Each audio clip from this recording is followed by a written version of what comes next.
Buenas noches, ¿qué tal? ¿Se me escucha? Se te escucha bien. Y ya, en la pantalla quiero saber en el Facebook. A ver, habla. Hola, hola, uno, dos, tres. Creo Sí, que sí, se me empieza a escuchar. sí. Perfecto, perfecto.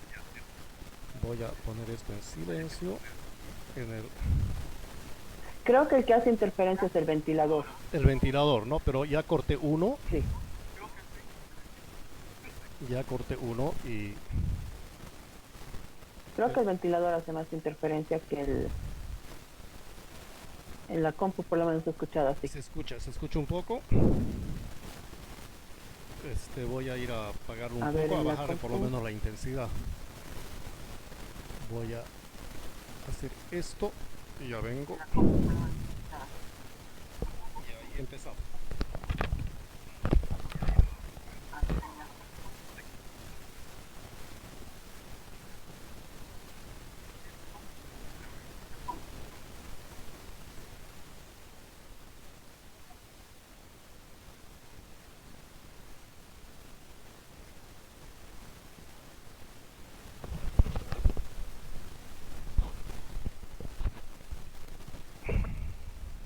A ver, ahora sí, A vuelvo ver, a la déjame, voy a... pantalla.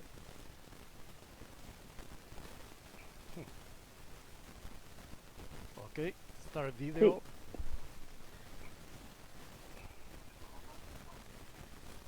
está mejor. Está mejor, ¿no? Ya, pasó el... Sí, Sí, sí, sí. Y no sé qué pasó con mi video ahora. A ver, te vamos a ver. fuiste. Sí, supuestamente acá debería estar funcionando. Qué raro.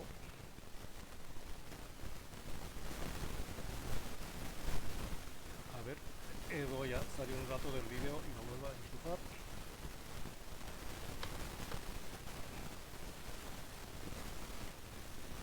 Ahora creo que sí. Ahí está, ya volví. Bueno, me parece que estamos ya como listos para empezar. Ahora sí. Perfecto. Bueno, buenas noches Patricia, te doy la bienvenida ahora sí en público. Y el motivo de esta charla es justamente, ¿se está escuchando en el... Sí, ¿no? Déjame revisar. A ver. Ahora parece que sí. Sí, se escucha. Ya. Bueno, en todo caso, buenas noches otra vez, buenas noches al público que está siempre atento a las actividades que organizamos y a las actividades que tienen que ver mucho con la realidad del país, con la coyuntura, todo lo que vemos que pasa desde hace algunos años ya. Y te hemos invitado a este espacio, a Siglo XXI, Repensando Bolivia, con otros grupos, el grupo de Domitila Chungara, Barrios de Chungara de Madrid, es un grupo de solidaridad, el feminismo comunitario Aviala, que ya lo conocemos bien, y el grupo de ALBA, del movimiento sociales de Ottawa, que también hacen actividades de solidaridad con Venezuela, con Cuba, siempre en la trinchera ellos, ¿no? Entonces estamos haciendo algunas charlas y creemos que es importante tenerte a ti como analista en este momento porque tú tienes la película bastante clara, tú estás en el país, estás viviendo día a día lo que pasa y desde hace algunos meses, hace algunos años te hemos visto siempre alzar la voz y denunciar muchas cosas y además con mucho conocimiento, no es denunciar por denunciar, sino que te hemos visto haciendo actividades que tienen que ver mucho con el tema de la gran corrupción que se está promoviendo allá desde el gobierno, de la desestructuración del Estado como tal y también como una forma de retroceder y de enterrar el el sistema plurinacional, el plurinacionalismo Ujú. que nos había dado una esperanza a muchos bolivianos, a millones de bolivianos que vivieron siempre marginados, ¿no? Entonces, creo que es necesario un poco tal vez hacer la historia de una forma rápida para que la gente entienda que este es un proceso más que otra cosa de lo que hemos venido viviendo más prácticamente desde el golpe de Estado, pero cómo se han dado los últimos años de la vida política del país, ¿qué ha conducido a tener un gobierno popular como el del MAS y PSP liderado por Evo Morales? Y después, ¿qué dio lugar también a ese golpe de Estado del 2019? Y para continuar en este gobierno que está con el objetivo de desestructurar el país en todo sentido. Te doy la palabra y muchas gracias por tu participación, por aceptar la invitación en todo caso. No, más bien Gustavo, la agradecida soy yo por más bien darme espacio, tú como boliviano en el exterior, obviamente preocupado por la situación que se viene dando acá en Bolivia. En realidad desde el 2019 que se viene dando una situación bastante compleja, sobre todo por la influencia de los medios de comunicación que en realidad se han convertido en máquinas sonoras de la mentira, como se venía llamando el cártel de la mentira, que ha venido atacando desde el 2016, como todos sabemos, cuando se fue ese referéndum, cuyo quieran o no, o sea, el resultado se ha debido justamente a esta guerra mediática en contra de Evo, que no ha, obviamente las redes sociales no eran tan predominantes en ese entonces como lo son ahora. Sin embargo, o sea, todo se veía mediante la tele, mediante la radio, y la gente ha caído en una serie de mentiras. Esto ha llevado a que las elecciones del 2019, después de las elecciones del 2019, como todos sabemos, se ha llevado a este golpe de Estado que todos quieren justificar con una supuesta teoría de fraude que hasta ahora no ha sido comprobada, porque el principal instigador del golpe de Estado, que sería Carlos Mesa, hasta ahora no ha presentado ni una sola acta de apertura, escrutinio y cómputo que haya sido observada. Es decir, que o sea, si hubiese habido por lo menos un acta observada que este Carlos Mesa lo hubiese presentado, se hubiese podido creer en su teoría. Sin embargo, Carlos Mesa es tan cobarde que no tuvo la capacidad ni el valor de demostrar una sola de sus actas. Como tú sabes, en un proceso electoral, todos los partidos políticos tienen sus delegados de mesa en cada centro de votación, que ya lo han explicado distintos analistas, ¿no? Sin embargo, aquí vale aclarar, yo he trabajado entre el 2009 y el 2011 como capacitadora, como coordinadora y como facilitadora de procesos electorales en el órgano electoral. Lo he hecho la Corte Departamental Electoral, que era el 2009, antes de la aprobación del referéndum constituyente, y ya pasó a ser Tribunal Departamental Electoral. En ese sentido, yo, como funcionaria que he capacitado a mis jurados electorales, no solo acá en la ciudad, sino también en el área rural, tengo la plena seguridad de que en Bolivia es imposible hacer un fraude electoral, y mucho menos con las características que decía Carlos Mesa. Lo sé, porque yo no solo capacitaba jurados, sino también estaba presente en el momento de la elección que se llevaba adelante, así como en el momento del conteo de votos, donde se veía a todos los delegados presentes. Entonces, obviamente, a mi criterio, el que debería responder por los daños ocasionados durante el golpe de Estado, en primera instancia debería ser Carlos Mesa, porque han habido grandes pérdidas económicas durante ese periodo entre el 20 de octubre y todo lo que conlleva la autoproclamación y ejercicio de Yanine Áñez como presidenta de facto.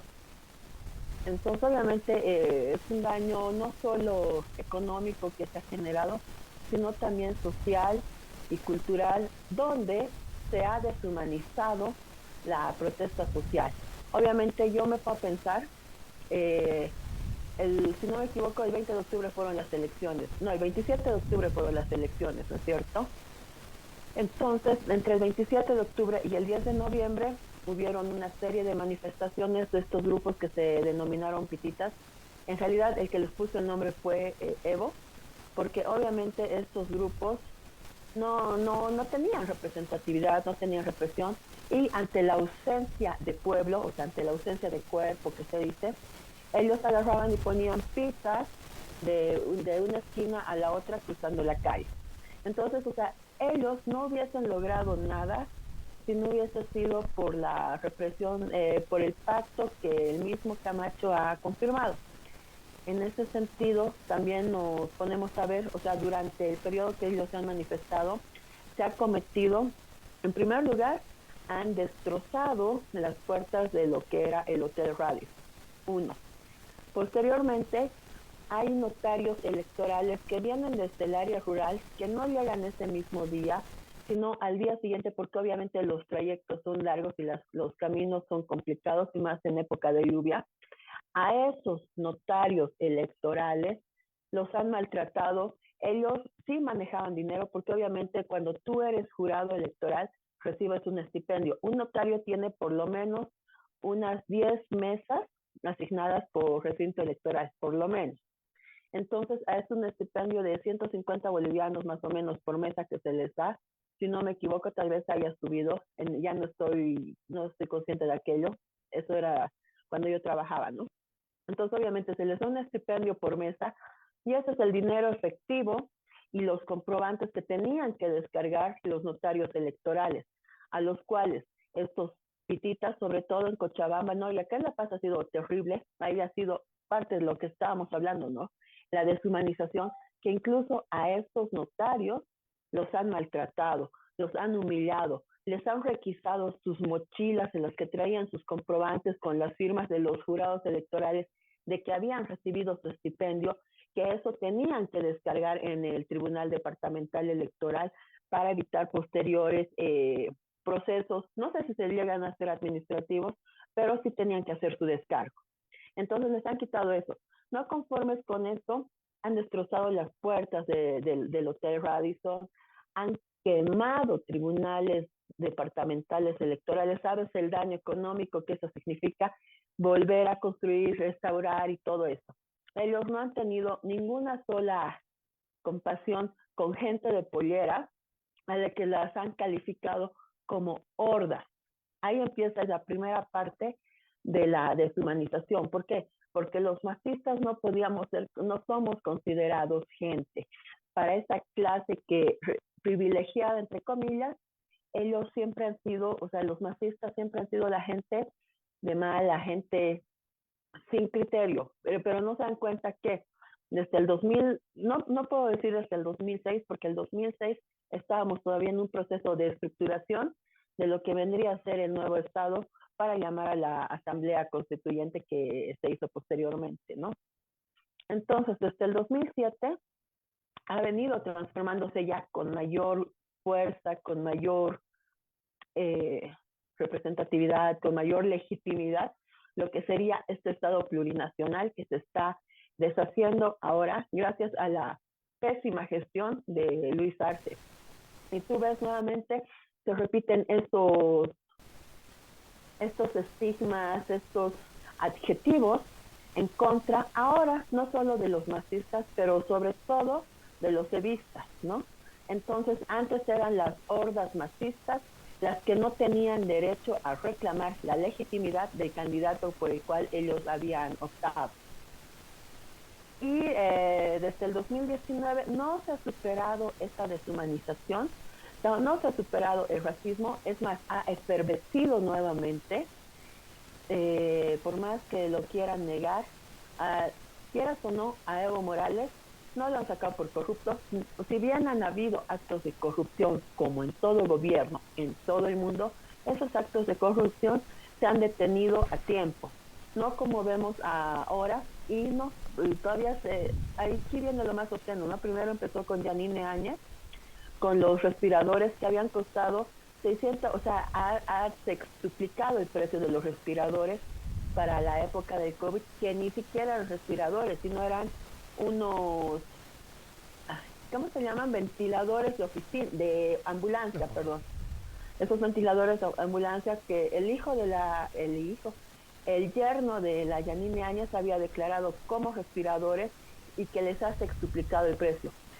Personalmente, como te había comentado, yo trabajo con comercio exterior, sobre todo con la logística, transporte, aduanas, y obviamente no, eso no justifica, o sea, no, esos costos no se explican con el comercio, con el transporte y todo eso, no logra explicarse el costo de un ítem en ninguna manera.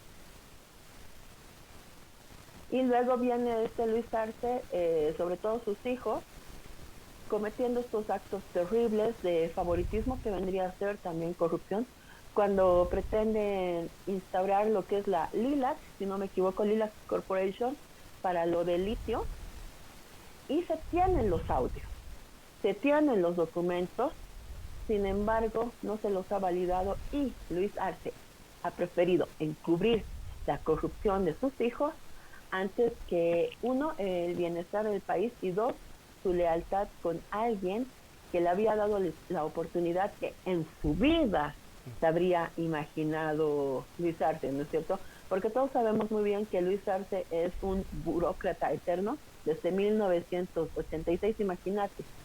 Desde 1986 que nadie le daba bola, que estaba ahí como un funcionario entre un rango medio alto y un rango medio bajo, pero nunca en un rango alto del Banco Central. Y tú lo sabes muy bien, Gustavo, tú tienes mayor conocimiento sobre su trayectoria. Sin embargo, a mi criterio, Luis Arce se ha creado una imagen como lo que yo califico es publicidad engañosa, porque si bien ha sido un buen ministro de Economía, eso no había significado que por ser un buen ministro de Economía, Luis Arce vaya a ser un buen economista, porque no es lo mismo ser el chofer del minibús que ser el voceador del minibús que va a reemplazar al chofer. Sí, No sé.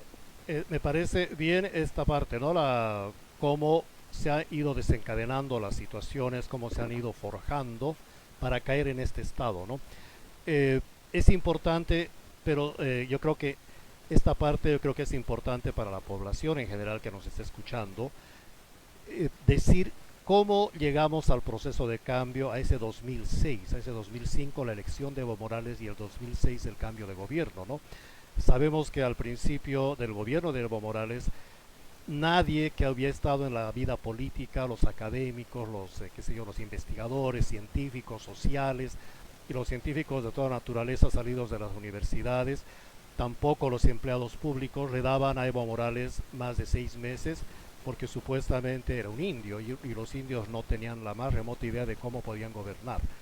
Pero evidentemente yo creo que la participación de Evo Morales como primer presidente indígena de Bolivia y del continente, además en el país más racista del mundo, por cierto, ¿no? Así es. Es una patada tremenda a toda esa clase meritocrática, esa clase que se sentía que era privilegiada como un tipo apartheid, ¿no? Que eran Uh-huh. privilegiados y dirigían a los indígenas como que fuera un rebaño de ovejas prácticamente, y que nunca pudieron pensar que un indígena podía haberse convertido en uno de los estatistas que tuvo el país. Antes de eso hay un proceso de liberalización de la economía que le hemos llamado neoliberalismo, ¿no? De la forma más dura y pura que tendía a dejar un Estado totalmente reducido solamente para poder dirigir los flujos comerciales que iba a enriquecer a ciertos grupos que de alguna manera por el chorreo o por el hecho de que ellos gastaban más que otras personas, la gente iba a vivir, a contentarse con todo lo que chorreaba de ellos. Por eso le decían la política del chorreo. Más o menos, ¿tú cómo podrías cuantificar o más o menos, si quieres, describir este proceso previo a Evo Morales, previo a la irrupción del movimiento indígena, los movimientos sociales?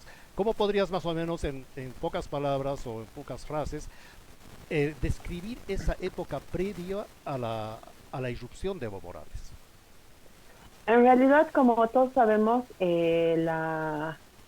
todo viene derivado desde el 21060.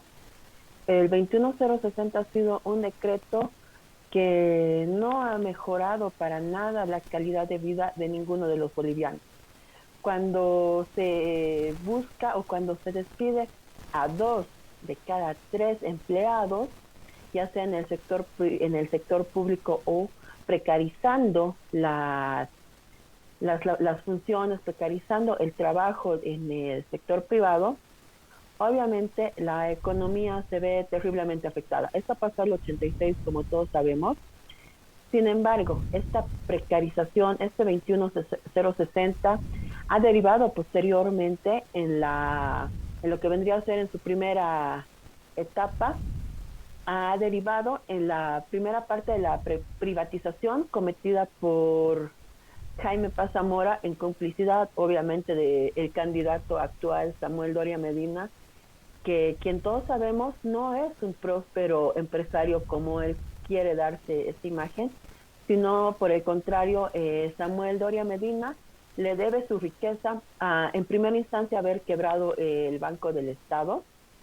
Samuel Doria Medina daba créditos a fondo perdido a sus amigos empresarios privados, quienes obviamente no devolvían estos dineros al banco.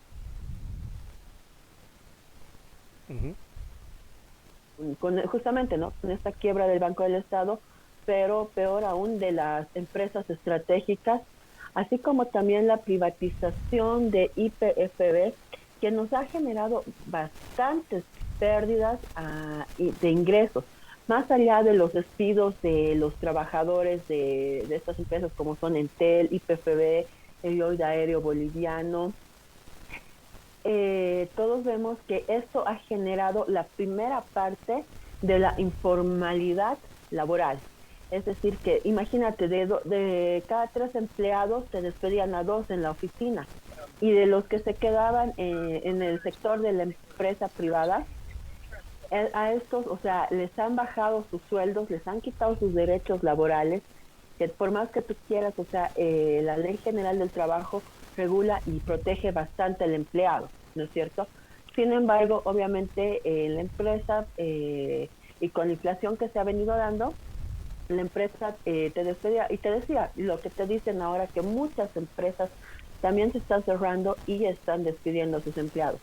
Entonces ya, ¿te quieres quedar? Bueno, aceptas las nuevas condiciones. Si no, te liquidamos. Y su liquidación ya no era de acuerdo al poder adquisitivo que se había tenido en un principio, sino estos empleados han perdido el poder adquisitivo, como está pasando ahora nuevamente, donde obviamente tú no sabes cuánto va a costar el dólar al día siguiente, no sabes en cuánto lo vas a comprar en el mercado negro.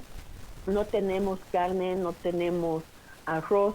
Imagínate que ahora, como en el 85, se hacen filas para comprar 1 litro de aceite, que imagínate, o sea, 1 litro de aceite. Justo estaba viendo en las noticias ayer las vendedoras, por ejemplo, del Mercado Lanza, o sea, que tengan que hacer fila desde las 4 de la mañana, encima que tienen que preparar sus alimentos, ¿no es cierto?, para venderlos.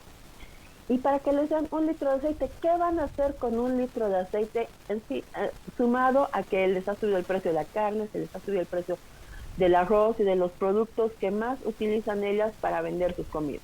Entonces a mi criterio es una equiparación de lo que se está repitiendo, lo que se ha vivido con el 21060, con la UDP, se está repitiendo ahora. ¿Para qué?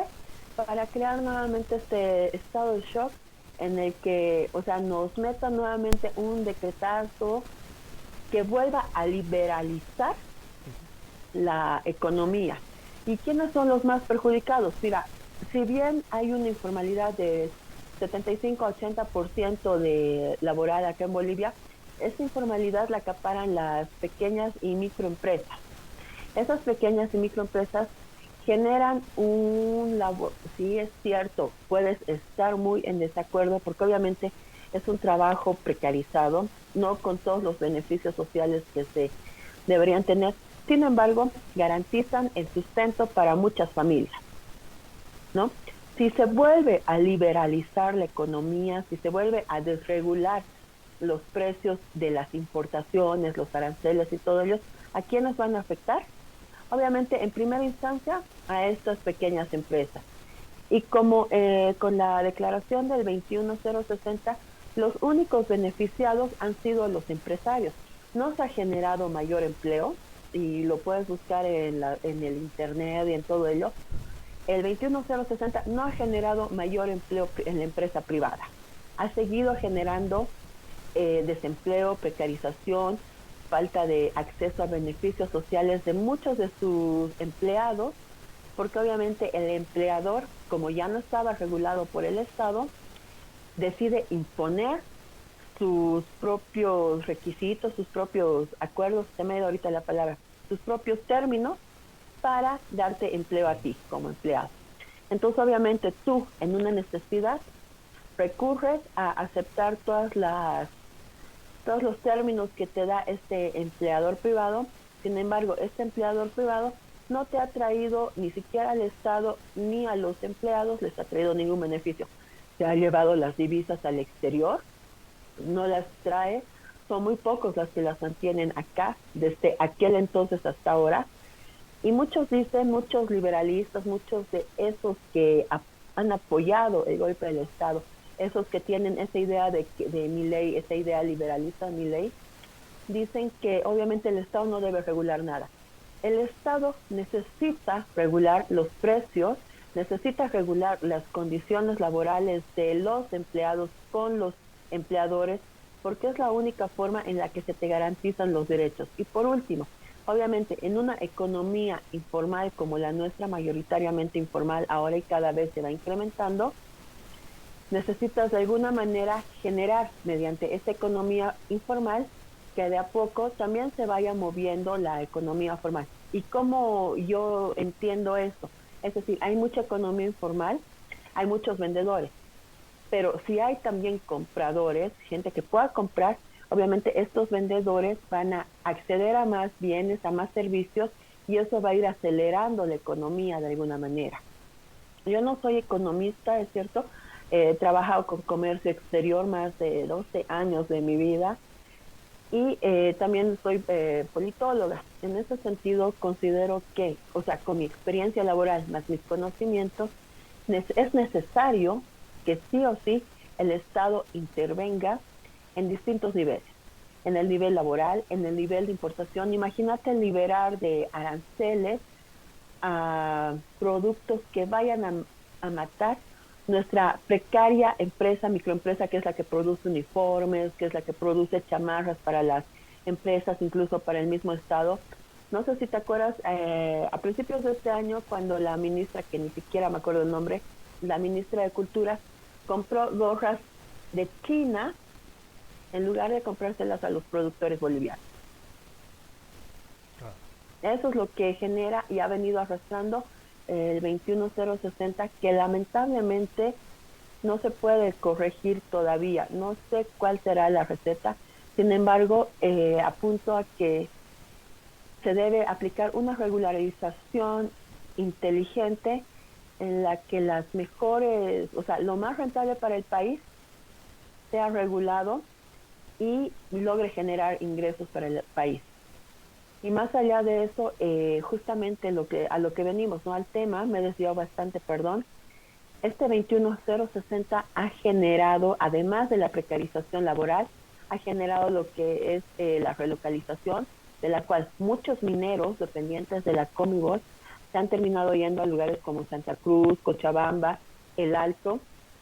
En Santa Cruz han sido en su mayoría discriminados, obviamente han sido tomados por estos hacendados de aquella época, pero se los ha contratado en condiciones precarias, donde incluso se les ha negado el acceso a una educación digna a sus hijos.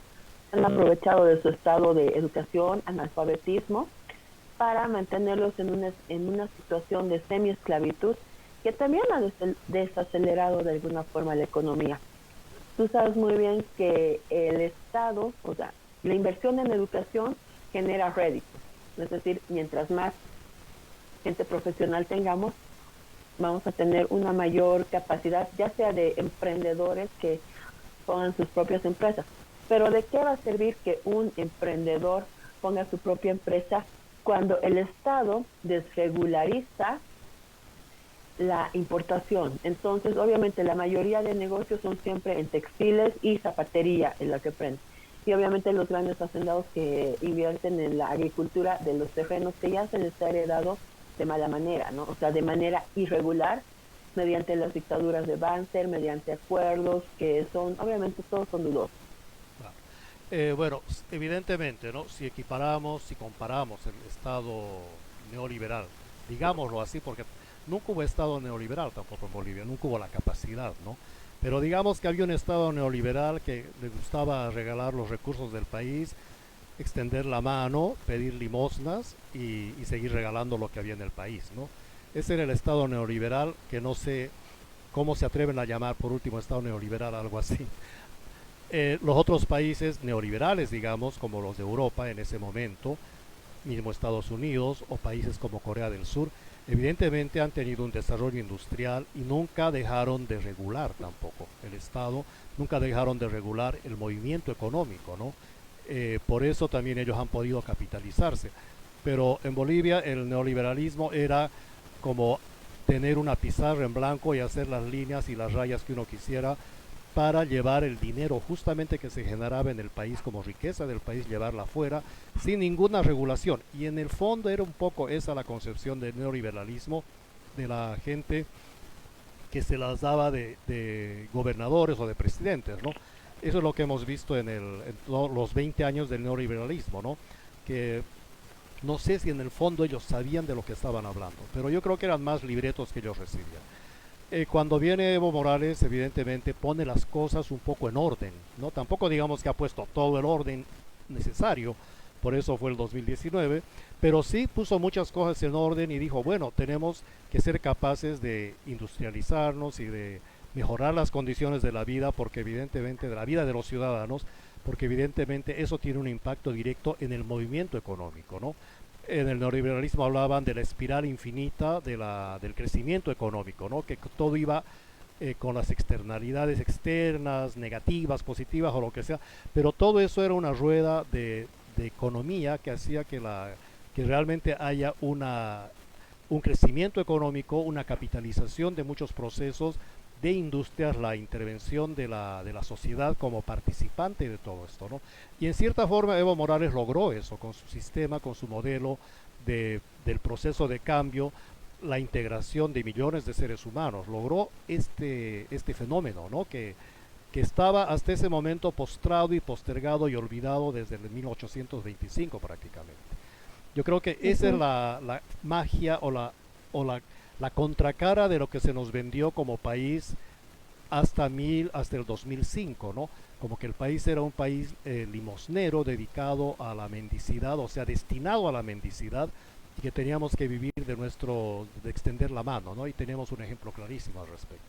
Yo creo que con Evo Morales Así. cambia todo esto, cambia ese paradigma y vemos cómo se empieza a resolver los problemas que teníamos arrastrando por décadas, sino por siglos, ¿no?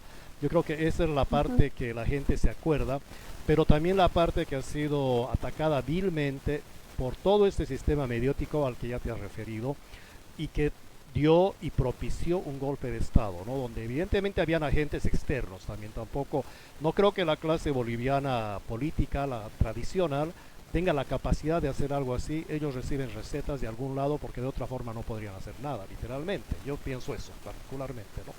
Entonces, había una injerencia externa muy fuerte, ¿no? Y la vimos expresarse en toda su magnitud como tratando de replicar una revolución de colores como la vimos en Europa para lo que pasó en Yugoslavia, desmembramiento del país ese tan poderoso, un país tan poderoso lo desmembraron, lo vimos en Libia, lo vimos en los países, las llamaban las primaveras árabes. Eso lo vimos en Bolivia el 2009, ¿no? El 2019 más. Eh, Así es.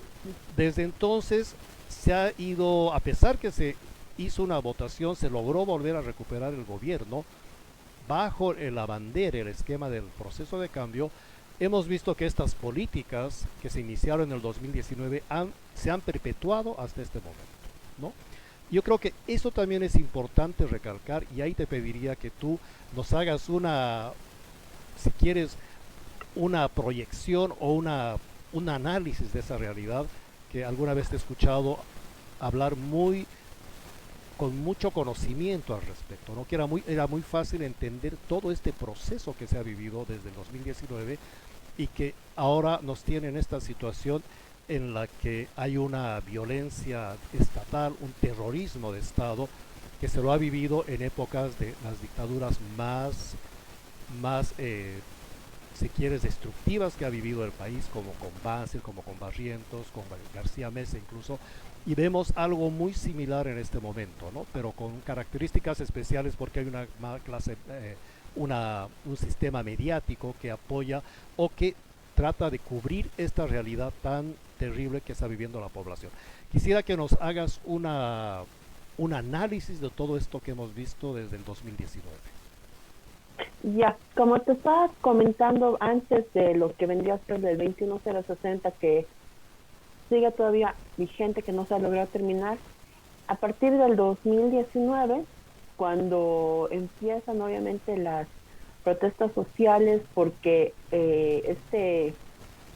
ay, se me ha ido el milico, se me ha ido su García nombre, Mesa, el, García no, no, Mesa, no, ¿no? no, no, el del 2019, el que rompe el orden constitucional, Era, bueno, era Murillo, el que es, era el Calimán. no, el Calimán, Calimán. exacto, no me acordaba. Cuando Calimán declara, ¿no?, que no va a hacer caso a Evo Morales, ahí se empieza a romper el orden constitucional. Previamente a esto ya se venía deshumanizando al masismo, a los evistas, a los movimientos originarios, se los ya venía menospreciando, deshumanizando, descalificando, para así deslegitimizar sus demandas. ¿Cuáles eran sus demandas? Uno, que se respeten los resultados de las elecciones, que eran correctos, porque en ningún momento no se había determinado, o sea, la prueba, no se había determinado el fraude, no se había confirmado, que hasta ahora sigue sin confirmarse el supuesto fraude. Se maltratan a los campesinos. Una de las situaciones más cruentas es justamente se ha vivido en Cochabamba con la resistencia juvenil Cochala, que se ha vuelto a rearticular. Hace el año pasado, tú te acuerdas muy bien, cuando incendiaron la sede de las 6 federaciones del trópico ahí en Cochabamba, en la avenida Bush. Fueron estos grupos paramilitares, estos mismos grupos paramilitares que fueron a atacar violentamente a Nelson Cox, Sí. cuando le han destrozado el auto, lo han sacado de su auto y lo han golpeado. Eso no se veía desde el 2019, no se veía desde las dictaduras. Yo no he vivido una dictadura, obviamente no tengo razón de ello, no tengo conciencia. Sin embargo, sé muy bien que en las dictaduras el mismo García Mesa y el Arce Gómez decían que teníamos que andar con el testamento bajo el brazo. Prácticamente estas mismas palabras las han repetido Murillo, posteriormente las ha repetido el ministro censurado en ese momento, Eduardo del Castillo, y ahora las repite el ministro Roberto Ríos.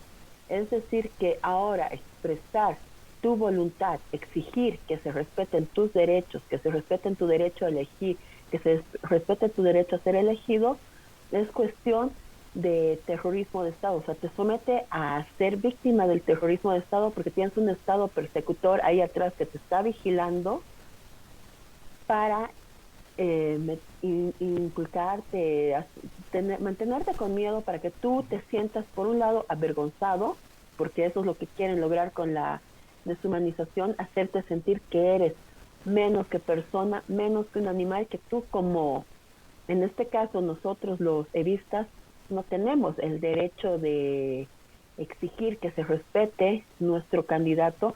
Ya se ha comprobado que Evo está habilitado. Sé que me estoy saliendo del tema y perdón, pero justamente la semana pasada, ya van a ser 2 semanas, que ha salido el audio de César Siles, indicando y poniendo aún mayor evidencia en que todo lo que se ha planificado entre el gobierno, como lo dijo, no me acuerdo qué compañero, lo leí en Twitter, esto es un consorcio político-judicial, ni siquiera solo judicial, porque ahora está también involucrado el órgano ejecutivo.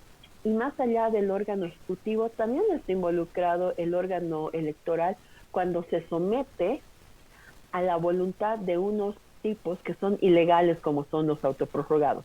Entonces, ahí con esto más pretenden deslegitimizar nuestras demandas, pero nuestras demandas no van más allá de exigir que se respete la candidatura de Evo, que se respete la sigla con la que vaya Evo. Van más allá. Desde el 2022, finales del 2022, se ha venido dando en Bolivia una serie de falta de combustible. Como yo te decía, trabajo en el ámbito del transporte y del comercio exterior. Entonces nosotros en la empresa ya veíamos una dificultad en cargar combustible a finales del 2022. Esto ha ido empeorando el 2023 y el 2024. El 2023 era terrible. Imagínate, nosotros, la empresa cuenta con camiones para hacer transporte internacional, para traer los contenedores, llevar los contenedores. Esto toma, mira, antes digamos se tomaba un día tomar el combustible, cargar el combustible, o sea, en un día cargar el combustible, hacer mantenimiento y organizar el viaje, ¿no es cierto? Organizar tu ruta, tu bitácora y todo eso. Sin embargo, entre el 2023 y el 2024, nuestros choferes tenían que estar entre 2 y 3 días en la fila del diésel, por un lado.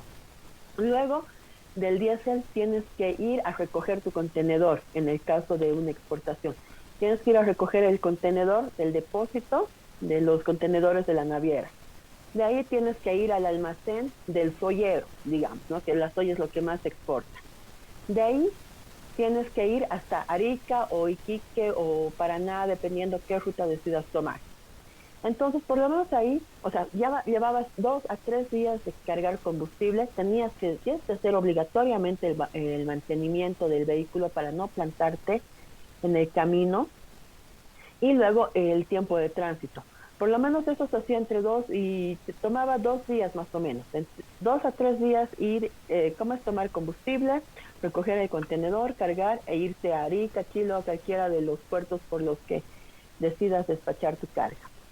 Sin embargo, ahora son solo 3 días que te toma esperar el combustible. Un día mantenimiento, más otro día de tránsito, son casi 5 días. En lo que hacías 2 vueltas, es decir, 2 vueltas, ahora solo lo haces con suerte una. Por eso es que se han elevado los costos, ¿no es cierto? Entonces, obviamente, esa elevación de costos ha generado que suban los precios de la canasta familiar, y a su vez ha generado la falta de inversiones, la falta de inversión pública ha generado que no hayan dólares, porque obviamente Luis Arce tú lo ves ahora llorando por los dólares, llorando por los créditos que lo vienen haciendo desde el año pasado. Sin embargo, ya el 2023 se le habían aprobado más de 4 millones en créditos 4.000. que no 4.000 ha millones. ejecutado. 4 mil millones de dólares en créditos que no ha ejecutado. Entonces, obviamente, esos 4 mil millones que no han ingresado al Banco Central por falta de ejecución han sido los dólares que faltaban en distintos puntos. Eso ha generado que, por un lado, suban los precios, porque obviamente un importador, ningún país en el mundo es autosuficiente. Todos hacen un intercambio de mercancías en distintos tipos. Por ejemplo, acá no somos un país altamente industrializado, pero aún así nuestra pequeña industria requiere importar suministros, suplementos, complementos para su producción.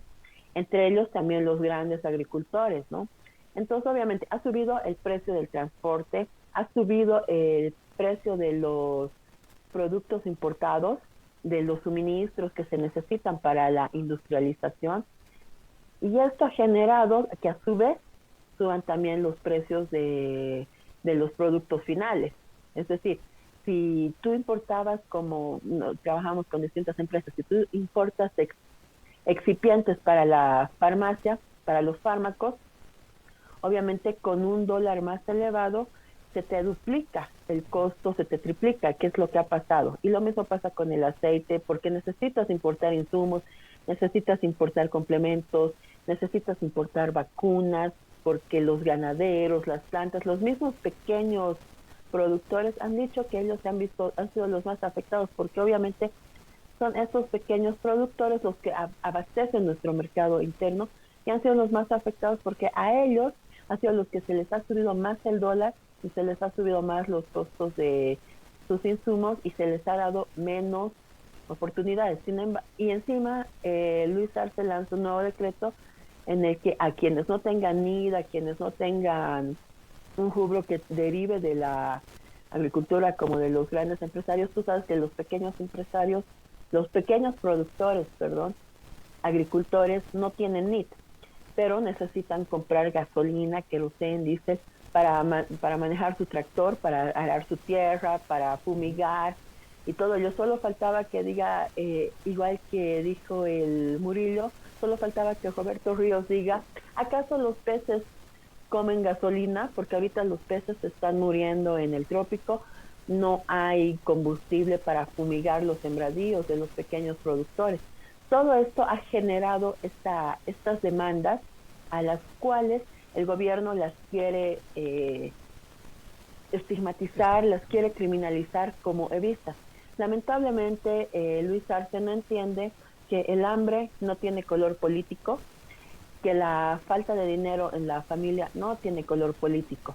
Y todas estas protestas, sumadas obviamente a la inhabilitación de la sigla con la que vaya a participar a Evo, han generado esta campaña mediática que Luis Arce repite y repite y repite en los medios de comunicación como vitrola vieja, tratando de instaurar en el colectivo de un cierto grupo social que ve televisión, que ve noticias, para estigmatizar y criminalizar justamente estas demandas que incluso esos mismos sectores que nos están criminalizando, que están criminalizando al campesino que estaba ayer bloqueando por hambre, ellos también están sufriendo las consecuencias de esta falta de acción, de esta falta de capacidad de Luis Arce.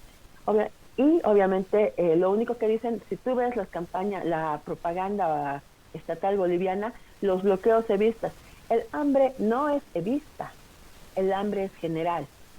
Y la mayoría de los que trabajan en el sector privado, que no reciben sueldos superiores entre los 7,000, máximo 8,000 bolivianos, son los que están viendo afectados su economía, la alimentación de sus hijos, el colegio, el acceso a servicios, ya incluso se les hace más difícil pagar un servicio porque obviamente tienen que pagar más por los productos alimenticios, aseo, higiene, que otras cosas. Entonces, obviamente, ahí viene otra vez una nueva implantación de una segunda etapa, a mi criterio, de un cártel de la mentira gubernamental, en donde obviamente Luis Arce sí tiene plata para pagar propagandas. A Junior Arias, ya todos sabemos muy bien, le ha destinado más de 10 millones de dólares en publicidad, pero no es capaz de destinarle esa cantidad a otras empresas para que aceleren su producción. La ministra de Culturas prefiere comprar gorras chinas que comprarlas a los productores bolivianos. Entonces, obviamente, ahí hay un contradiscurso por parte del gobierno que lo único que quiere es repetir lo que se venía haciendo hasta el 97, el 2003, donde el mayor culpable era Evo Morales, como cuando lo escuchamos a Carlos Mesa decirle, ¿no? Dígale al señor Evo Morales que su ley, que su petición, que su demanda de nacionalizar no va a funcionar. Sin embargo, salió tostando Carlos Mesa, después de decir admitir que éramos un país limosnero, y llegó Evo Morales, logró la nacionalización, y con esa nacionalización se mantuvieron los 14 años más estables e impensables e inimaginables dentro de la economía boliviana, dentro de las sociedades bolivianas. Se ha apostado bastante por la inclusión, y yo veo bastante, yo siempre me voy en minibús, obviamente, yo no tengo auto. Entonces, cuando me voy adelante, yo siempre charlo con el conductor del minibús, y cuando pasamos y vemos las pilas de combustible, en primera instancia yo les digo que uno es culpa obviamente de sus dirigentes, porque han sido sus dirigentes los que se han dejado mamar o tomar el pelo, cuando han aceptado los acuerdos con Luis Arce, y que sin embargo, mira, desde el 2023 no se tiene transporte, los minibuses, todo el transporte público está paralizado casi siempre en los surtidores. Por lo menos hay 2/3, es decir, 6 de cada 10 autos están en la fila están haciendo fila para cargar combustible. Esto obviamente paraliza el sector de productivo que necesita importar o transportar su mercadería. Está paralizando el servicio del transporte público, el servicio interdepartamental e interprovincial. Ahorita las provincias, el área rural, está sumamente dañado, afectado por toda esta falta de combustible. ¿Y qué genera esto? Genera nuevamente un retroceso de la economía de estos sectores que, quieras o no, si bien han logrado tener un mayor poder adquisitivo durante los 14 años de Evo Morales, aún siguen en una condición vulnerable. Son vulnerables porque ante cualquier cambio económico, ellos vuelven al lugar donde estaban antes e incluso más atrás todavía. Y esto obviamente genera un retroceso económico que a la vez repercute a nivel nacional, porque obviamente es una población mayoritaria que vendría a ser, como yo lo diría, como unas hormiguitas, ¿no? Que van de a poco, o sea, compran poquito, pero son muchas. Entonces, obviamente, esas que compraban poquito ya no pueden comprar ese poquito y ya no tiene la industria nacional, ya no tiene esa capacidad de generar ese dinamismo económico, ese movimiento del dinero, porque se está contrayendo. No tienen impacto no tienen impacto en la economía. Claro. Exacto, o sea, es un impacto negativo en la economía, porque obviamente se contrae la economía. Esta persona que estaba en esa situación vulnerable, obviamente ya no va a comprar las cosas que compraba antes, y esto va a repercutir en una cadena hasta llegar a la mayor producción, ¿no? A los productores mayores. Y obviamente ahí se produce una desaceleración de la economía, que también, a mi criterio, se reduce también en una baja de ingresos en impuestos, porque obviamente la empresa va a facturar menos. Y si factura menos, va a pagar menos impuestos. Y las carreteras o sea, el estado de las carreteras, el estado de los caminos, todo eso afecta a estos sectores vulnerables que habían logrado mejorar su calidad de vida, pero hoy, gracias a la falta de políticas, gracias a la inactividad y incapacidad de Luis Arce, están nuevamente retrocediendo a lo que se vivía en el 2003, y esto está generando a su vez que se vuelvan obviamente a ser gente discriminada, gente estigmatizada, y se vuelva un estado de esta gente. Obviamente también como estado ya estaríamos volviendo a una mendicidad, porque nuevamente las alternativas de 3 de los 10 candidatos es acudir al FMI y a préstamos internacionales, pero tampoco dicen qué van a hacer con estos préstamos internacionales ni qué políticas van a implementar. Entonces, ahorita estamos en una calificación negativa muy baja como acreedores, es decir, como prestatarios, como país. Entonces, cuando tú tienes esa cualidad o esa calificación hacia los organismos internacionales, obviamente los intereses también son más altos. Claro. Y es como sacar plata de un hueco, o hacer un hueco para llenar otro hueco. Y eso es lo que no se debería hacer, pero sin embargo es a lo que están apostando la mayoría de los candidatos neoliberales, liberalistas, gracias a Luis Arce y a su pésimo manejo de la economía en estos 4 años y pico que lleva de gobierno. Y ojo, aquí hay que aclarar algo. Todos creen que Luis Arce se va en agosto. No, Luis Arce se va en noviembre. O sea que nuestro sufrimiento no acaba en agosto, sino acaba en noviembre. Y ahí vemos también, ¿no?, que Luis Arce hace un par de semanas dijo que no servía de nada su renuncia. Honestamente, yo pienso que tampoco sirve de nada que Luis Arce esté en el gobierno. Es un gasto insulto. Luis Arce y David Choquehuanca son unos gastos insultos ahora mismo para el Estado. Antes se hablaba, ahora en los años 90, antes de Evo Morales, se hablaba de un Estado clientelista, ¿no? Bolivia era un Estado clientelista. Uno, por la cultura misma de esta clase burocrática, si quieres, esta casta burocrática que se hacía cargo del país desde siempre. Entonces se hablaba del Estado clientelista, ¿no? Eran no tenían una capacidad realmente de progreso o de delinear sistemas como una estrategia nacional de desarrollo que apuntara a algún lado. En general eso se recibía de afuera y se decía, bueno, van a hacer esto, van a hacer lo otro, y la gente le decía amén a todo, ¿no? Se arrodillaban ante el FMI, ante estas empresas que venían del occidente con sus recetas, y ellos eran incapaces de hacer una crítica, ¿no? Bueno, ya lo dijiste, ahí vimos a Doria Medina aprovechar del momento y hacerse de las empresas nacionales a precios que eran imposibles de imaginárselo siquiera, y terminó siempre como dueño de grandes empresas del país, nacionales, y ahora se muestra como un exitoso empresario, cuando en el fondo Ujú. lo que él hizo fue asaltar al país. Ese es un exitoso asaltante, yo diría, ¿no? Pero bueno, esa es otra forma, otro nivel de análisis que necesitamos también en el país, el análisis a nivel personal de las personas que han estado involucradas. Eh, Llama la atención que durante el gobierno de Evo Morales se lograron diseñar estrategias de desarrollo energético, por ejemplo, como el mismo litio, el proyecto de la represa del Bala. Él ya hablaba del hidrógeno verde y un poco del tema de los biocombustibles. En cierta forma, biocombustibles, yo como biólogo, yo no me saco el sombrero por los biocombustibles porque son un desastre, pueden ocasionar desastres ecológicos. Mucho más cuando no hay gente capacitada y que sabe bien de lo que está hablando, ¿no?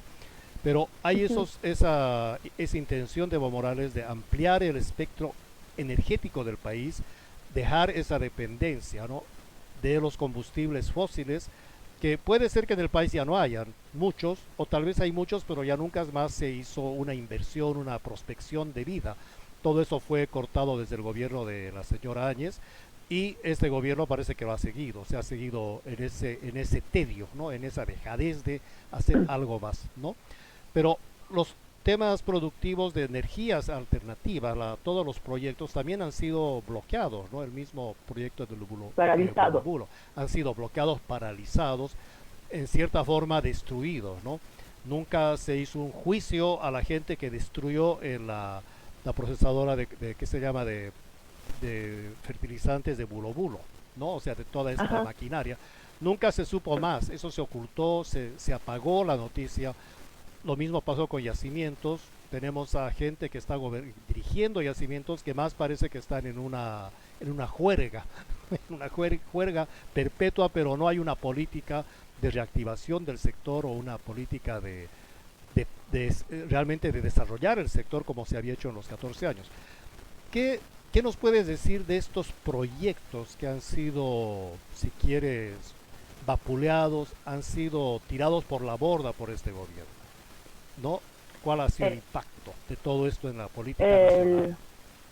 el, el impacto es terrible. Por ejemplo, la paralización de la construcción, uno de la producción de la planta de ILB, porque obviamente la planta ya estaba produciendo. Tenemos por una parte la planta piloto y por otra parte tenemos ya las piscinas evaporíticas que iban a producir en mayor cantidad. Como te había dicho en algún momento de la charla, eh, Luis Arce quería, bueno, mediante su hijo, favorecer a una de las empresas, ¿no? De las que se tiene conocimiento. Luis Marcelo Arce Mosqueira era socio, que es la Lilac Corporation. Entonces, estas empresas, ya nosotros estábamos por terminar la planta de litio, faltaba menos de la 10ª parte de la conclusión de las piscinas. Obviamente Yanine Áñez las paralizó y esto generó un daño, porque es obvio, es como cuando tú estás construyendo tu casa, la dejas y obviamente se empieza a corroer cuando no la has terminado de construir, se empieza a corroer. Entonces obviamente esto implica un nuevo gasto, hacer una restauración de esas áreas corroídas y encima terminarlas. Luego, no solo lo de la planta de litio, tenemos el parque eólico que se ha hecho en Santa Cruz, en todo ese corredor. Tenemos el parque fotovoltaico, que si no me equivoco está en Oruro, que es justamente donde hay mayor receptibilidad de rayos UV, que esto iba a generar un montón de energía. Incluso ha salido una nota a la que no muchos le han dado bola, que ahorita no la encuentro, pero incluso ha generado ingresos, toda esa venta, ingresos por venta de energía. Yo tengo entendido, desde antes de meterme en la política, que valga, voy a aclarar, yo me he metido en la política por el golpe de Estado. Es algo que a mí me ha indignado. Entonces retomamos, se ha creado esta planta fotovoltaica y durante los gobiernos de Evo Morales, a partir del 2012-13, se ha ido promocionando a Bolivia como un hub energético.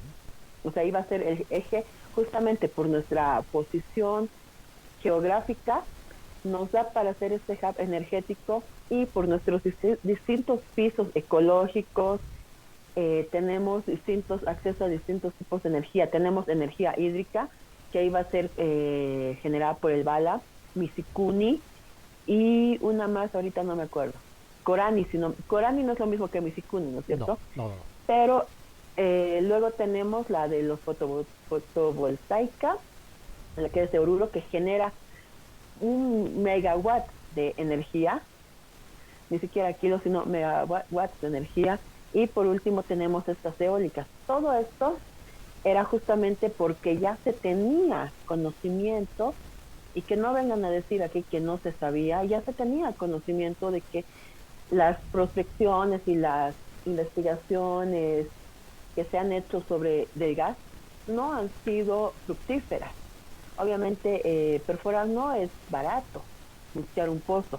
Mira, Mayaya se ha descubierto, si no me equivoco, el 2019, 2018, 2019, Sí.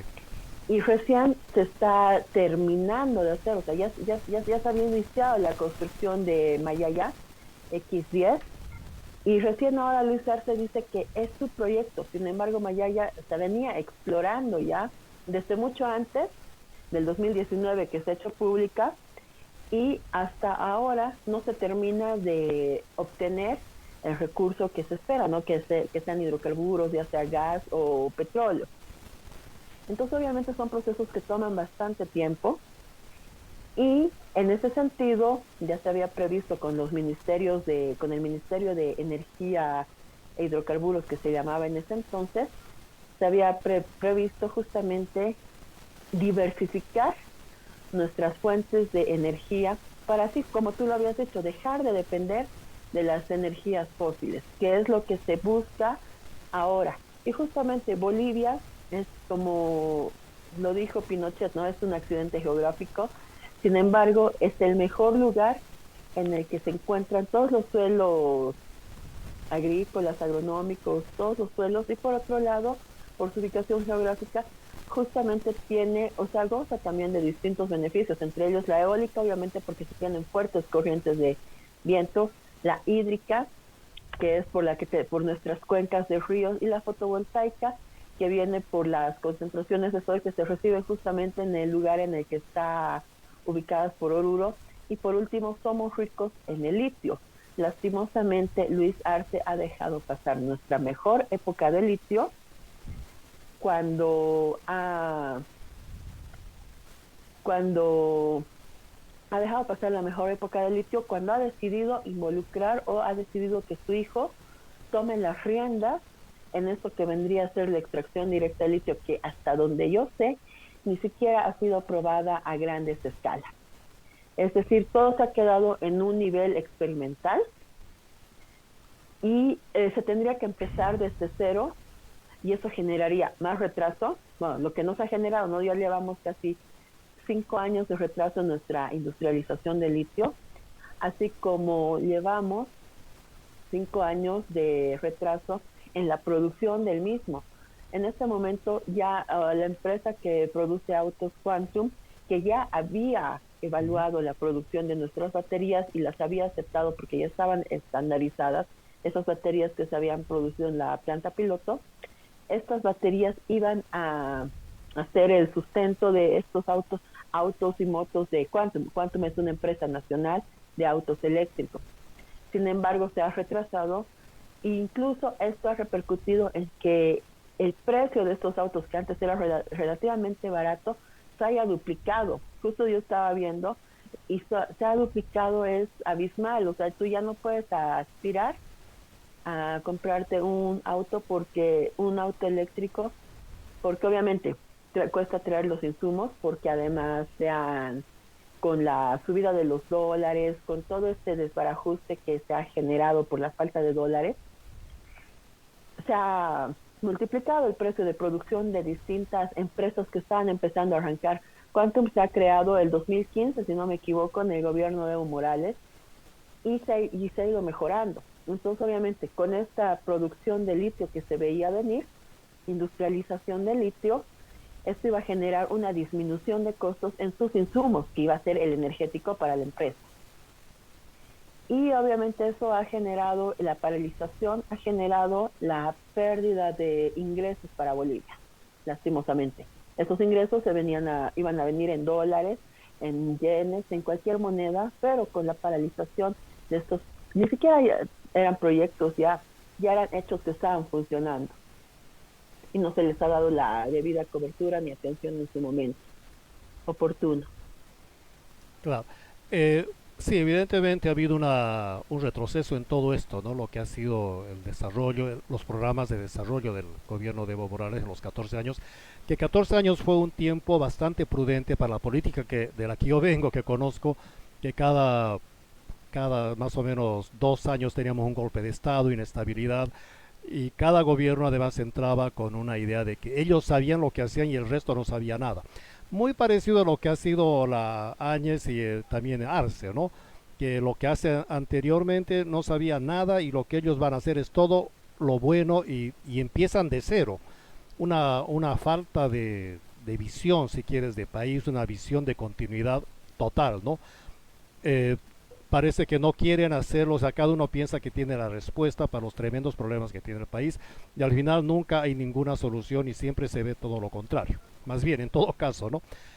Creo que esa es un poco la tónica, es la norma de estos grupos de poder que siempre han estado acechando el país, acechando el Estado como un botín, como una fuente de ingreso ilimitado, ¿no? Porque siempre que hay un gobierno de esa naturaleza, lo que hacen es conformar grupículos, ¿no? Grupículos bajo muchas modalidades para poder retirar del Estado las ganancias que se pueden generar. Eso lo hemos visto con Banzer en la época del estaño, lo vimos con García Mesa también, con otros recursos, y también vimos los gobiernos neoliberales, ¿no? Que cada uno hacía su parte y se aprovechaba todo.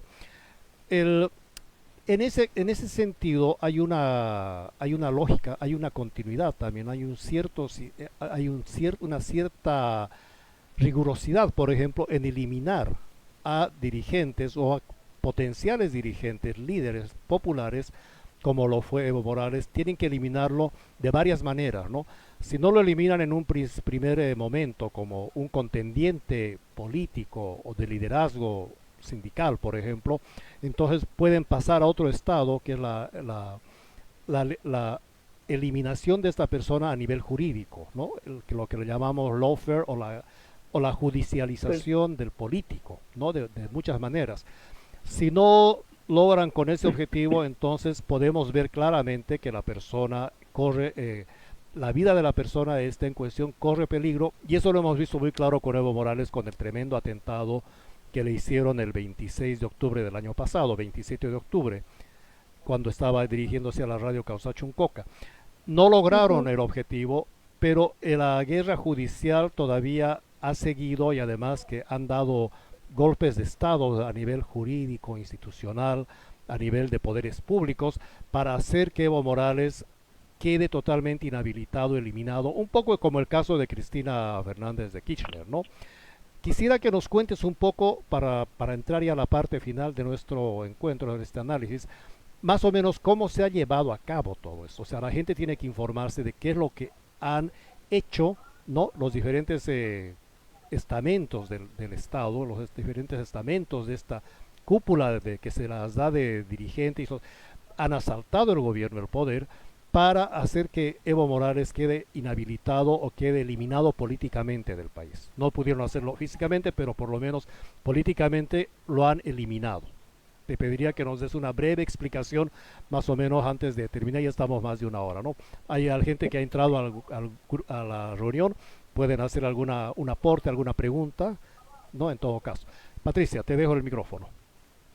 Bueno, hablando de golpes de Estado, hoy se cumple un año del autogolpe. No nos olvidemos que el 26 de junio del año pasado, Luis Arce había acordado, no, en realidad, previos a estos días, Arce había acordado con Zúñiga que necesitaba subir su popularidad. En ese sentido, se les ocurrió la brillante idea de gestar un autogolpe. Todos sabemos muy bien que los involucrados acá, los ideólogos, en realidad son Fernando Rodríguez Ureña y Hugo Moldis. Hugo Moldis tiene un pasado bastante turbio, bastante raro. Es uno de los únicos que no ha sido perseguido por Yanine Áñez. Sin embargo, se ha ido a refugiar a la Embajada de México, ¿no? La presidencia de la Embajada de México. Aún se desconocen los motivos de Moldis, que además, o sea, estuvo como ministro de gobierno, no llegó ni siquiera al año cuando se le escapó el Belaunde, obviamente. Además de, o sea, es inepto como ministro, es inepto como autogolpista y es inepto como ideólogo. Ahora se los pretende dar de gran analista político y de estratega, ya sea para Luis Arce o para Eduardo del Castillo. Valga a aclarar eso y recordar, ¿no? Rememorar o conmemorar que hoy se cumple un año del autogolpe, que además ha sido el origen, por otro lado, de que también haya esta alza y especulación de precios que se viene dando desde el 2023, el 2024 con el autogolpe. Las cosas subieron de precio y jamás bajaron. Y por último tenemos, como tú lo has escrito, no lo has detallado, tenemos en primera instancia viene el autogolpe. El autogolpe ha sido falido cuando vemos la sobreactuación de Eduardo del Castillo, cuando le va a tocar la tanqueta a Zúñiga, que ha sido un acto bastante jocoso y altamente cuestionado por todos los medios de comunicación y por la comunidad nacional e internacional, por un lado. Después de su autogolpe fallido, la especulación de precios de productos, se nos viene lo que tú dices, ¿no? Ya se venía dando desde el 2000, en la noche del 2023, el último viernes hábil del 2023, como último acto, entre comillas, legal de los que en ese instante todavía eran del Tribunal Constitucional, todavía eran legales, hasta el 31 de diciembre del 2023. Vienen sacando esta sentencia 1010 que en ningún momento tenía que ver con Evo Morales. Ya distintos analistas lo han dicho, distintos medios de prensa a nivel nacional e internacional, y lo meten al juego sin motivo. Luego se viene lo del autogolpe y finalmente el 26 de octubre del año pasado, cuando intentan matarlo. Y ahí se contradicen, ¿no? Porque en primera instancia, el que es ahora ministro de Gobierno, Roberto Ríos, que en ese momento era viceministro de Seguridad Ciudadana, califica este acto, este hecho, como un autoatentado. Sin embargo, al día siguiente, es más, creo que ha tardado 2 días Eduardo del Castillo en decir que había sido un operativo que había montado el Ministerio de Gobierno para perseguir a unos narcos. Sin embargo, ya habían salido los rumores de que era un autoatentado desde las fuentes oficiales del Estado y del Ministerio de Gobierno, que es el que se debería encargar de nuestra seguridad, de nuestra seguridad ciudadana, de cada uno de los bolivianos. Sin embargo, es la primera institución, el primer aparato del Estado que ejerce terrorismo y violencia de Estado contra los bolivianos, al querer aprendernos, al querer instaurar en nosotros miedo de pensar y miedo de expresar. Se da este atentado contra Evo Morales, que hasta la fecha no se investiga, a pesar de las declaraciones de Luis Arce, de Roberto Ríos, de Eduardo del Castillo y distintas autoridades. No se investiga. Son más de 14 balazos que ha recibido un vehículo de un expresidente. ¿Cuándo se ha visto eso en la historia de Bolivia? Yo no tengo conocimiento, sinceramente, de que se haya visto eso, y mucho menos desde el 80 hasta el año pasado. Nunca he visto que a un expresidente lo quieran matar de esa manera. Y encima hagan una sátira de aquello, cuando es el gobierno el que no ha tenido la capacidad de explicar realmente lo que ha pasado y ha creado distintas historias y por ese motivo no se lleva a la investigación. Posteriormente se viene dando esto de la convocatoria a las elecciones judiciales, que debería haber sido el 2023, ahí me he olvidado algo. El 2023, Jerjes Mercado, que ejercía como presidente de la Cámara de Diputados, les ha dado este suprapoder al Tribunal Constitucional, que en ese entonces era todavía vigente, les ha dado el suprapoder de poder decir si quieren o no ser destituidos. ¿Por qué? Porque obviamente llamar a las elecciones de magistrados, de jueces, a las elecciones judiciales, significaría que ellos cesen sus funciones.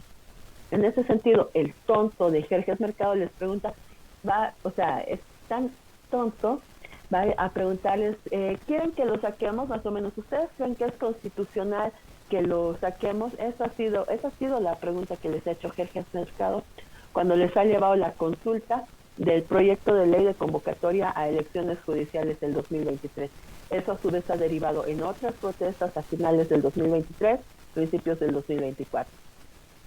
Los autoprorrogados que han quedado ahorita conforman la mayoría del Tribunal Constitucional y van emitiendo sentencias, proyectos, autos de manera ilegal e ilegítima, porque ellos ya no corresponden, ya no son personas que les corresponda ejercer esas funciones.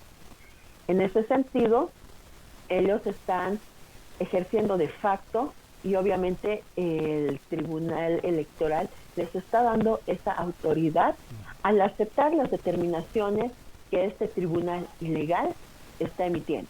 Entonces ahí viene esta suerte de complicidad, como ya habíamos dicho, ¿no?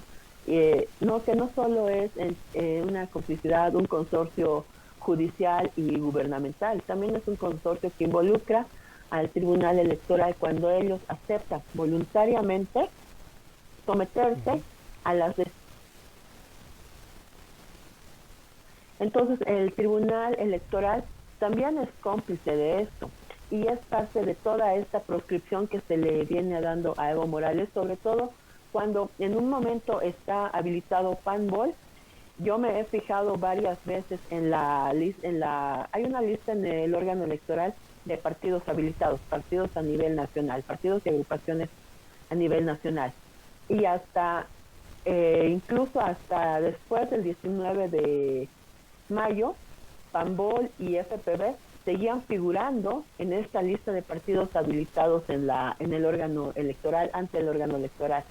Pero obviamente, ya con los audios comprobados, con Siles, que hasta se rompió el poto por los nervios y ahora tiene el privilegio de estar siendo operado y cuidado y atendido en una clínica privada, cosa que se les ha negado a los... ¿Qué? Se descompensó. No, se le reventó el colon. Ah, ok. Y ahora tiene una cirugía, por eso digo, se rompió el poto. Entonces se le rompió el poto de los nervios porque obviamente va a ser procesado. ¿Y por qué va a ser procesado? Porque obviamente el audio es legítimo. Sin embargo, los medios de comunicación, las autoridades y el mismo fiscal Roger Mariaca, que está involucrado, que es mencionado en estos audios, va a ser parte de la investigación. Justo hoy día ANF lanzó una nota diciendo que el Ministerio Público y el órgano judicial se comprometían a esclarecer estos sucesos del supuesto audio. Además, ¿no? O sea, ellos sí tienen el privilegio de que se les garantice la presunción de inocencia. Sin embargo, cuando se trata de Evo Morales y de personas allegadas a Evo Morales, nosotros no gozamos de esa presunción de inocencia, no gozamos de que se vaya a verificar si es o no un audio real. No, nosotros somos directamente criminalizados. Entonces ahí se demuestra esa parcialización de la justicia, cuyo único objetivo es mantener a Evo Morales proscrito, anulado, fuera de las elecciones. Y ahí vemos, ¿no? O sea, ya tenemos como 4 fiscales, jueces, magistrados detenidos. Sin embargo, hasta ahora se ha dicho nada respecto a la situación legal de Morales, porque todas estas sentencias y esta tramoya que ellos estaban esperando o planificando, o en la que estaban todos ellos coludidos, era justamente en la anulación de Evo Morales. Justamente querían sustituirla a la juez Cuatira por este nuevo magistrado que obviamente es afín y funcional a Luis Arce. El mismo César Siles lo declara en este audio, con este juez le aplaza. Entonces, ¿cómo se puede decir que esta convocatoria a elecciones es legal y es legítima cuando ya se ha comprobado de sobremanera? Primero, la colusión entre el Tribunal Constitucional y Luis Arce, justamente para proscribir a cualquier sigla con la que vaya Evo Morales. El Tribunal Constitucional emite sentencias que no tienen nada que ver para proscribir a Evo Morales. Ahora salen audios que quieren poner a los jueces, que a ellos, a los magistrados, que a ellos les convenga para terminar de proscribir a Evo Morales. En ese sentido, obviamente estamos con una justicia totalmente corrompida, con un proceso electoral totalmente viciado, donde se nos está privando a más de 3,5 millones de bolivianos de elegir a quien nosotros creemos es el candidato que nos representa. Porque Evo Morales no solo representa al movimiento indígena campesino, sino también representa a los movimientos trabajadores, a las mujeres trabajadoras. Gracias a Evo Morales, a la Asamblea Constituyente, se ha logrado y se ha garantizado que haya la paridad y equidad de género en la Asamblea Legislativa y en distintos cargos públicos de elección por votación general, por votación universal. Entonces, en ese sentido, Evo Morales ha logrado justamente esto que se nos venía negando a las mujeres, incluso aquellas mujeres de clase media, intelectuales, que pertenecían o pertenecen a ciertos sectores de consultorías, grupos, colectivos. Antes de la Asamblea Legislativa, estas mujeres se iban a conformar con la participación de un 30% en estos cargos de toma de decisión, en estos cargos electivos.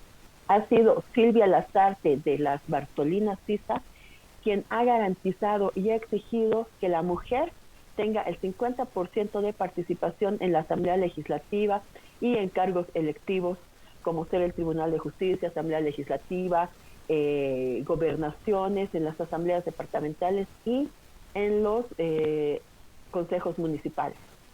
Entonces, obviamente, yo no entiendo en qué momento se ha perdido la visión y se ha llenado, o sea, gente incluso que se considera intelectual, informada, leída, ha llegado a caer en un cuento de un supuesto fraude que se ha ido vendiendo mediante justamente este cártel de la mentira, que está actuando de la misma manera ahora por parte del gobierno, cuando prefiere destinar millones y millones a propaganda, publicidad engañosa, mientras nos deja sin combustible. O sea, le da prioridad a cosas que no son prioritarias, que no son de urgencia.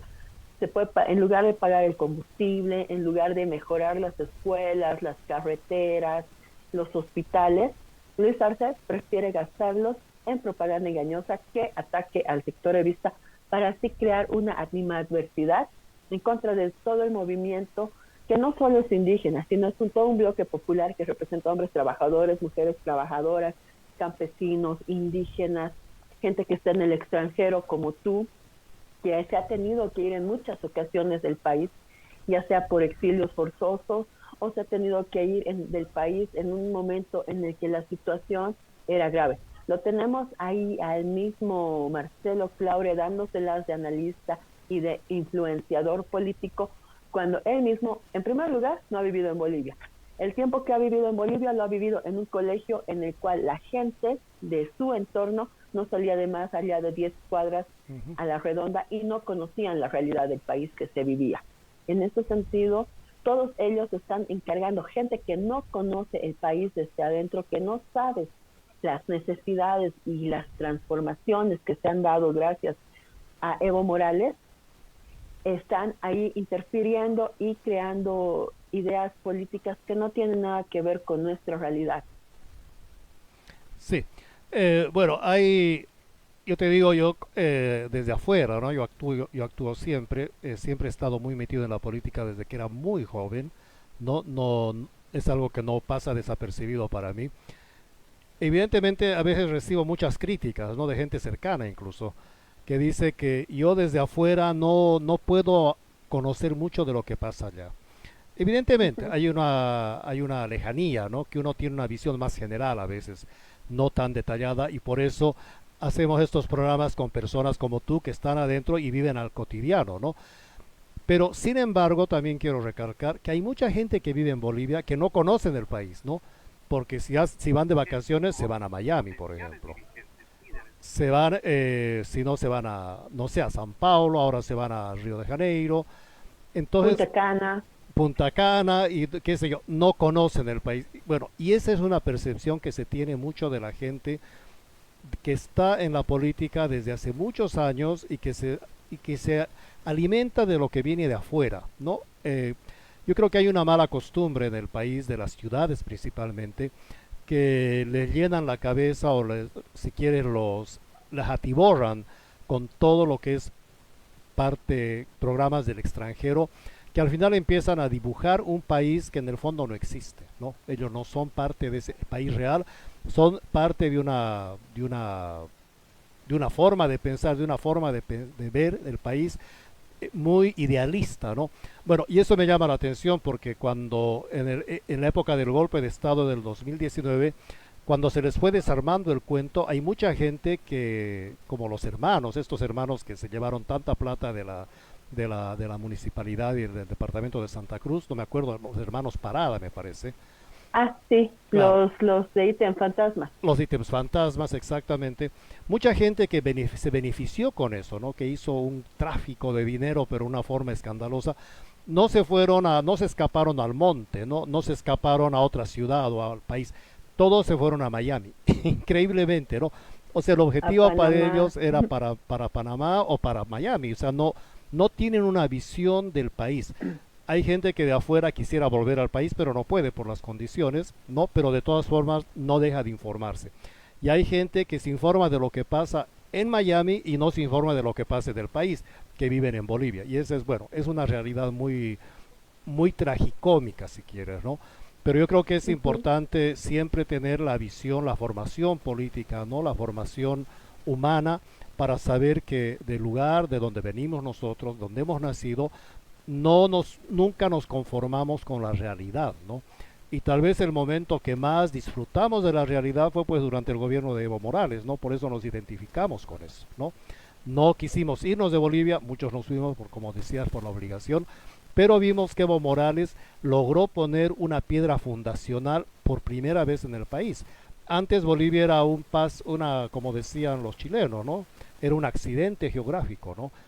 Creo que el gobierno de Evo Morales, esa intención de tener un país, logró formar un país, finalmente con identidad, sin tener vergüenza de lo que uno era boliviano, ¿no? Más bien se vino un orgullo nacional muy preponderante que ojalá permanezca y permanezca en las generaciones que vienen y que no se sientan avergonzados por sus raíces, ¿no? Porque hay mucha vergüenza todavía de las raíces que uno lleva y es lo que justamente hace de nuestro país una situación de conflicto permanente, ¿no? Entre los que quieren dejar de ser algo que no van a dejar de ser y aquellos que quieren ser algo más de lo que ya son, ¿no? Y esas son las tremendas contradicciones en las que vivimos los bolivianos permanentemente. Patricia, unas palabras más para despedirte. Hay mucho para hablar, evidentemente, de todo esto. Eh, unas palabras para despedirte y más o menos, ¿qué piensas tú qué va a pasar en Bolivia después en lo que viene ahora? Honestamente, Gustavo, la incertidumbre es muy grande aquí, la que se vive en Bolivia, sobre todo porque, por un lado, tenemos una crisis económica terrible que está afectando la calidad de vida, el poder adquisitivo que había costado tanto conseguir, por un lado, y por el otro tenemos esta crisis política electoral que se viene junto a las elecciones. Honestamente, yo no me quiero conformar por votar por el peor es nada, porque me parece algo ilegítimo. algo oportunista, lamentablemente. Y aún, o sea, por más que me digan ilusa, aún tengo la esperanza de que Evo aparezca en la papeleta y salve Bolivia como lo hizo aquel 2006 y nos dé esa dignidad que tanto Yanine Áñez como Luis Arce nos están arrebatando. Ya no se puede más con este consorcio judicial político que se está viviendo, así como tampoco se puede soportar más esta anulación del sujeto histórico de Bolivia, que hasta ahora sigue marcando el ritmo de los medios de comunicación, de los políticos y de la vida de los bolivianos, porque obviamente Evo Morales ha sido el único que ha logrado la transformación que Bolivia necesitaba para ser el país que fuimos durante esos 14 años y que esperamos vuelva a ser. Gracias Patricia por tus palabras, tu visión de futuro y además por la esperanza, ¿no? Yo creo que es importante tener la esperanza, que nunca hay que dejarla atrás porque es lo que nos permite construir, los que nos permiten tejer también, crear un tejido de acción, de renovación si quieres y de, además de crítica. Yo creo que es importante no perder esos aspectos en la vida personal de cada uno, ¿no? Mira, hay dos comentarios que dicen acá en el Zoom de Juana Erika que dice que gusto saber más y estar un poquito más informada, gracias. Mari Carmen Guevara, una compañera que siempre está en la lucha de Salvador, nos dice excelente programa, gracias Gustavo y Patricia. Qué simpático en todo caso, ¿no? Esperemos que este programa haya sido visto. Por lo que veo aquí en las estadísticas, hay gente que nos ha visto en una buena cantidad y ojalá que esto sea siempre más masivo y que podamos contrarrestar este sistema, este aparato mediático que está tan atiborrado de dinero. Si yo digo, si tuviésemos el 1% de ese dinero, pucharíamos maravillas, ¿no? Pero bueno, de eso se trata justamente, de romper esas camisas de fuerza que nos ponen porque no tenemos el acceso a más dinero, mientras que los otros tienen chip libre, no tienen naves espaciales para hacer lo que quieren con los medios. Patricia, muchas gracias por tu participación. Yo creo que vamos a volver a hacer otro programa. Hay muchos temas por los que hay que todavía navegar. Yo creo que uno de los temas preponderantes es el racismo que se ha vuelto a imponer como una forma de gobierno. Yo creo que es muy importante desmenuzar ese tema que ha hecho estragos en todo el continente y particularmente en Bolivia, ¿no? Muchas gracias, Patricia. Tu despedida. Muchísimas gracias a ti, Gustavo, y gracias a todos los que nos han visto. Y espero que nos sigan viendo ahí en la página de Siglo XXI, Repensando Bolivia, y así también como por el tiempo y gracias en serio por la oportunidad de dejarme opinar. Gracias. Y muchos saludos a todos. Muchas gracias, Patricia. Bueno, compañeros, chao, chao. Compañeras, hasta luego, hasta la próxima oportunidad. Ahí nos vemos. Con esta mano, con esta mano. Hasta la próxima. Chao, chao. Chao, chao. Record.